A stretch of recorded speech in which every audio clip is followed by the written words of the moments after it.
pick it back up here with number 19.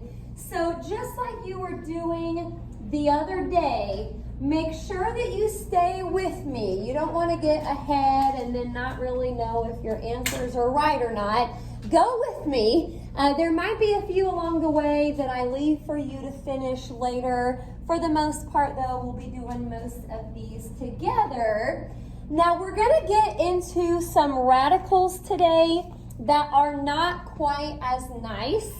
So it's okay if you don't have this right now, but that list you had at one point of the nice square roots and cube roots, you won't be given this on the final, but you can put all of those on your cheat sheet. That's just something I'm thinking about. Remember, it can be a full page, two-sided, plenty of room. So at some point, you may want to get the nice square roots and cube roots on there. I'll leave those up here for later if you want another copy of that. But I'm going to start here with 19, and it's telling us to multiply. Now, you can multiply radicals as long as it's the same type of radical. So you can't take a square root times a cube root, but a square root of 6 times a square root of 2, we can go ahead and multiply the 6 and the 2 and make it a square root of 12. But we're probably not done yet. There should be a nice square root, and you always want the biggest one. The biggest nice square root that goes into 12, I believe, is a 4. So 4 times 3 is what gives you the 12. You want to do the square root of 4 times the square root of 3. So eventually, 2 square root of 3. That's what we'll get for number 19. So that is choice A. Okie doke. Number 20 is a cube root. And actually, 20 and 21 are kind of similar in a way. But with 20 being a cube root, I definitely want to do this one with you. Under the cube root on this problem, you've got 3 different things. You've got a 128, a to the 13th, and b to the 6th. Let's just start with the cube root of 128. First of all, that is not a nice cube root. You could try to type it in if you wanted, but it's not nice. So we need to find a way to break that down. We need to see if there is a nice cube root that would go into 28. Not 28, 128. Now, to save some time here, I'm going to go ahead and kind of tell you what that is. The biggest nice cube root that goes into 128 is 64. Cube root of 64 is 4. Now, it was 64 times 2 that gave me the 128. So under that next cube root, I need to put a 2. Okie doke. We're going to keep going with this. Now, the next part under here is an a to the 13th power. I'm supposed to take the power underneath divided by the type of root. 13, though, cannot be divided by 3. So this is really good review because it's been a while since we've done this. 13 can't be divided by 3. But what is the next biggest number less than 13 that can be divided by 3? It is 12. Very good. I'm going to come back over here. So under this next cube root, I'm going to put a cube root of a to the 12. And then I need to put on, after that, a cube root of a. Because a to the 12th times a is what had the a to the 13th power. Okie doke. Now, for the part here, this is kind of hard to see, but you've got it in front of you. It's a b to the 6th power. 6 can be divided by 3. If you want to go ahead and do that, 6 divided by 3 is 2. If you go ahead and divide, like I did, don't put it under the cube root anymore. It would just be b squared. No cube root around it. Okie doke. I'm going to keep going a little bit. I've got a 4 from this first part. Cube root of 64 is 4. Cube root of 2 can't be simplified, so I leave that part the way it is. 12 divided by 3 is 4. So again, it's not under the cube root anymore. It's just a to the 4th. I can't do anything with a cube root of a, and I already simplified b squared. So I need to look for the choice that has 4 a to the 4th b squared out front. All the things that I underlined up there should be in front. And then under the cube root, you still have a 2a. So 4a to the 4th b squared times the cube root of 2a, that's matching up to choice A. Okie doke. Now I may kind of get you started on 21, but this might be another one that I leave for you guys to finish. To start 21, since it does have multiplication, I may go ahead and multiply, and then I'll leave the breaking down parts for you guys to try later. So let's see what we get here. 50 times 6 would be 300. Okie dokie. Looking at the x's, x to the 7 times x, that would be x to the 8th. And then y to the 7 times y to the 4th. Remember, multiplying with the same base, you want to add your exponents. So that's a y to the 11th power. All right, again, I'm going to leave that for you guys to break down. You'll do it a lot like this one, number 20, but it's square roots instead of cube roots. So I'm going to keep on rolling here. Again, you may even have some time at the end of class to finish that. You don't want to get behind, so make sure that you keep with us here. Okie doke. 22. This is one we could probably go ahead and do together. In order to add or subtract radicals, they have to be the same type and they have to have the same thing underneath. Well, that's a big problem on 22 because that has a 20, that has a 45, and that has a 5. So we need to see if there's a way to simplify those a little bit to where maybe they will turn into the same root. Let's see. If you look at the 20 first, what's the biggest nice square root that goes into 20? It's not very big, really, but I believe it's a 4. Square root of 4 times square root of 5 is how we're going to break down the 20. Okie doke. I'm going to leave the plus. Now for the 45, again, if you don't have these in your head, you may want to put these on your cheat sheet. The biggest nice square root that goes into 45 should be 9. And it's 9 times 5. Okie doke. And I'll probably have to leave the last square root the way it is because nothing else will go into 5. That's a minus right there. It kind of blended in with the square root.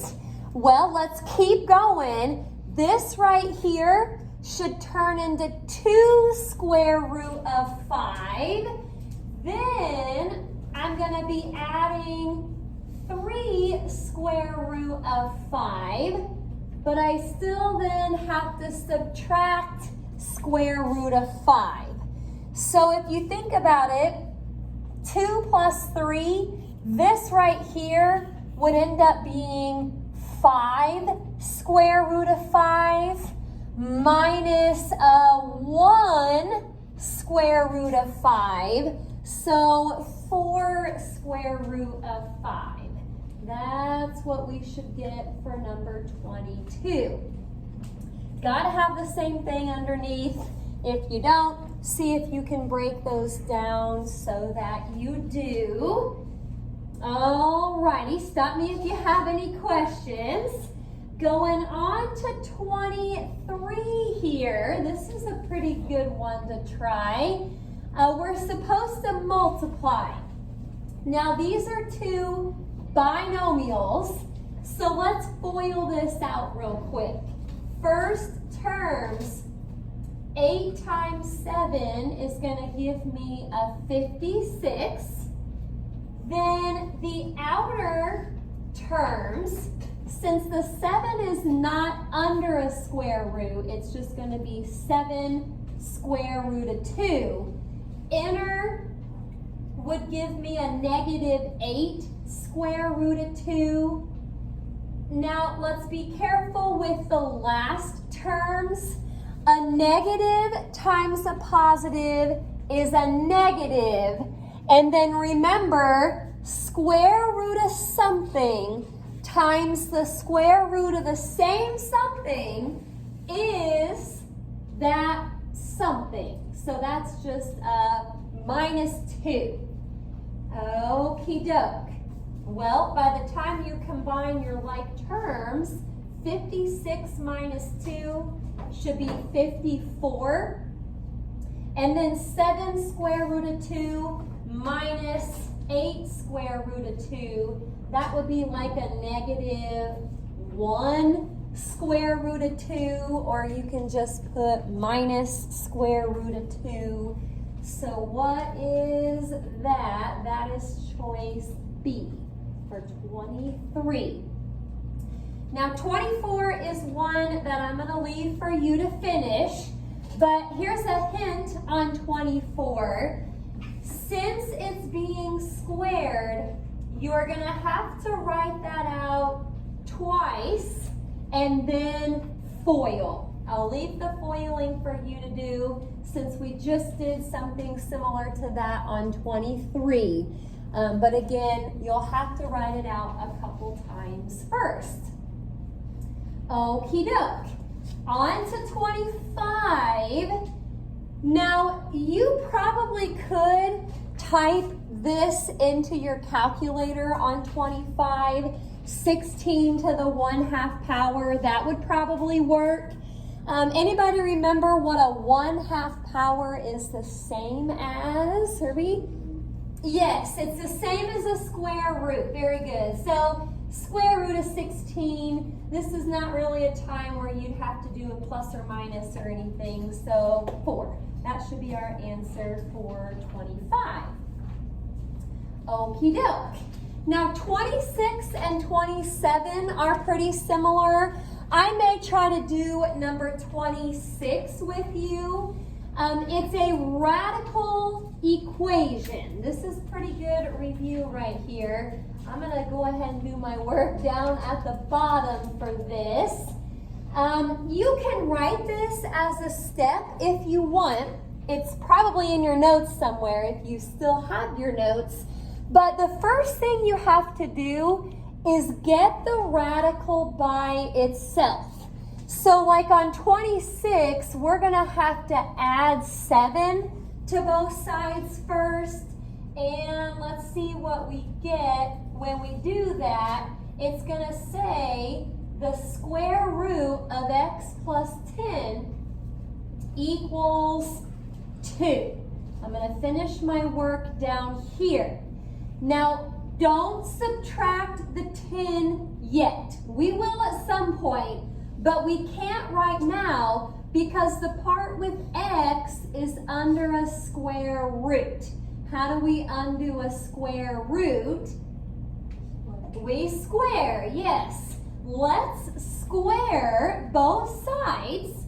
So actually, the square and the square root can just drop out. Now you get a x plus 10 equaling 4. So subtract the 10 over and you should get a negative 6. So that is choice D. Again, get the radical by itself, undo the radical. Okie doke. 27. I'm adding it to our list here. That's one more that I'll have you guys work on. I'm going to go ahead and flip over here. We'll see how much of this page we can get done today.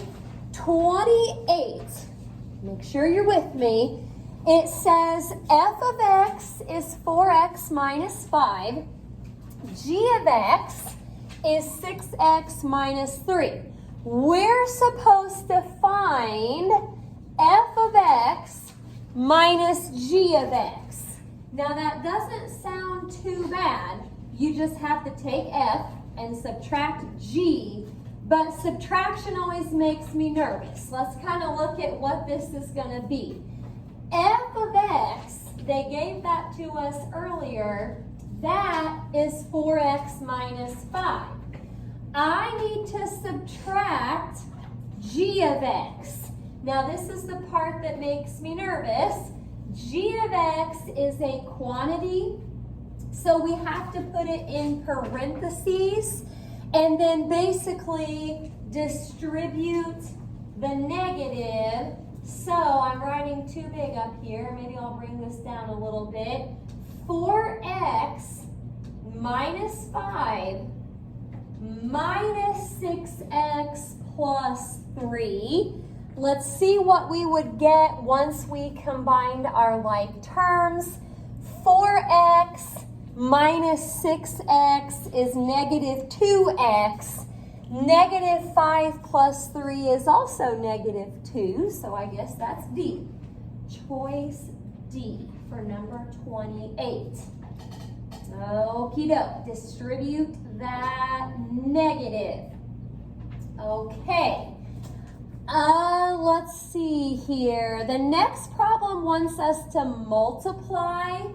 I'm looking also at 30. These are kind of similar, but maybe we'll try 29 real quick here. This is just basically saying take f and multiply it by g.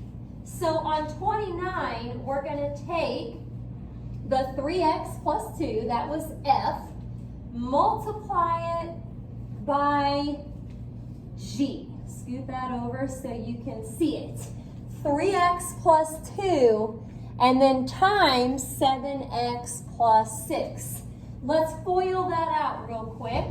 21x squared plus 18x plus 14x plus 12, that would turn into 21x squared plus 32x plus 12.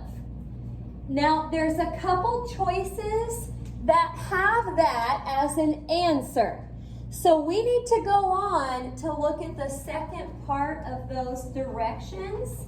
It said also to find its domain.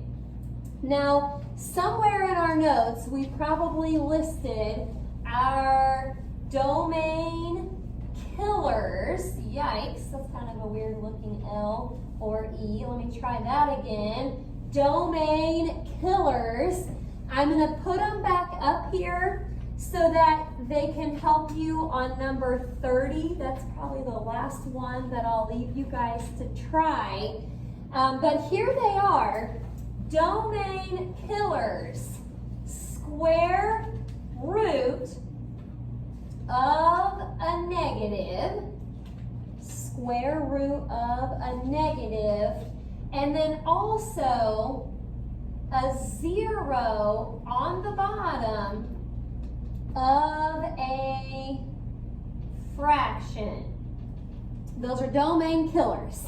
If either of those two things is happening, then that would really hurt your domain. So that's kind of what I have to think about for the domain on this one. But if you look at what you got after you multiplied f and g, 21x squared plus 32x plus 12, you don't even have any square roots or fractions. So all real numbers is probably what we want for our domain. Now that I see that, I'm going to go with choice C. All real numbers, and it's got the correct answer from the multiplication. Okie doke. I'm going to see if number 30 is, like I said, last one that I'll let you guys finish for tomorrow. We'll talk about it tomorrow and see what you came up with. Okie doke. 31 and 32, Fog and Goff. Haven't seen it in a while. Fog and Goff. Now, 31 gives us two functions, and then it says to find fog of -5. There's two different ways that you could do this problem.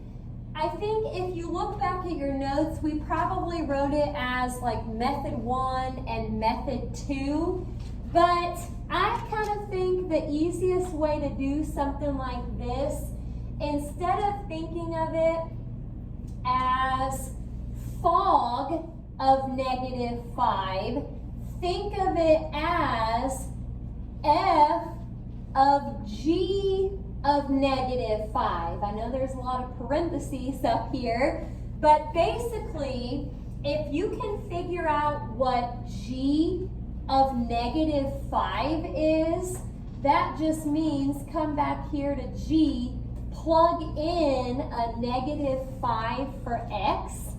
-4 times -5 is 20. 20 plus 3 is 23. So actually, now that I know g of -5 is 23, I can just take that number and plug it into f. So going to the other function now, wherever I see x, which is right there, I'm going to plug in a 23. So you'll have like a -2 times 23 minus 7. I think once you do that, you'll get back a -53. So that is choice B. Okie doke. 32 is similar, but it goes in a different order. It's giving you different functions, but now instead of fog, it wants you to find Goff, and it's of -7. Goff of -7. I'm going to go ahead and kind of do my work for this one. Again, this is the same as taking g of f of -7. So if I can figure out what f of -7 is, I'll just have to plug that number into g. So let's go over to f for a second. -7 squared would be 49. 49 plus 6 would be 55. So now I have to take that 55 and plug it back in to g of x. So wherever I see x up here, I'm going to plug in a 55. Draw a line there so you can see my work a little bit. So actually, if you just add on top 55 plus 8, that should be 63. And then leave the 55 on bottom, that's matching up to choice D. So that's what we've got for 32. Now, if you don't like doing it that way, on number 31, you could have done fog first, which is just taking G and plugging it into F. And then after that, plug in the -5. Or on the next problem, 32, you could have just done golf first by itself before you plugged in the -7. If you want to see some other steps for those methods, just let me know. Okie doke. This might be the last one that we get to today. So on 33, it wants the inverse. I may actually write some steps out to the side here for finding an inverse. I'm going to make this kind of short and sweet here. Basically, you're going to switch X and Y, solve for Y. Exclamation point. It's very exciting. Switch X and Y, and then solve for Y. That's really all that you need to know for finding an inverse. Switch X and Y, solve for Y. So that's what we'll try to do real quick here on number 33. Okie doke. May have to come down here to the bottom to do my work, but switching X and Y is just that. We're going to put an X wherever we saw Y. We're going to put a Y wherever we saw X. Now we have to solve this for Y. Solve it for Y. Let's do some work here. I'm going to add 3 to both sides first. So we've got X plus 3 equaling 7Y squared. I see the square and I don't like it, but I need to get rid of the 7 before I do anything else. So let's divide both sides by 7. Now, to get rid of the square, and I waited until this step so I had the square by itself, but now to get rid of it, we're going to square root both sides. And remember, anytime you square root both sides of an equation, you want to put a plus or minus. So plus or minus square root of X plus 3 over 7, that's choice A for number 33. Okie doke. You do still have about 15 minutes left or so. If you want to go ahead and work on those problems, I think it was 21, 24, 27, and 30. Try those out. Let me know if I can help, and then we'll pick back up where we left off tomorrow.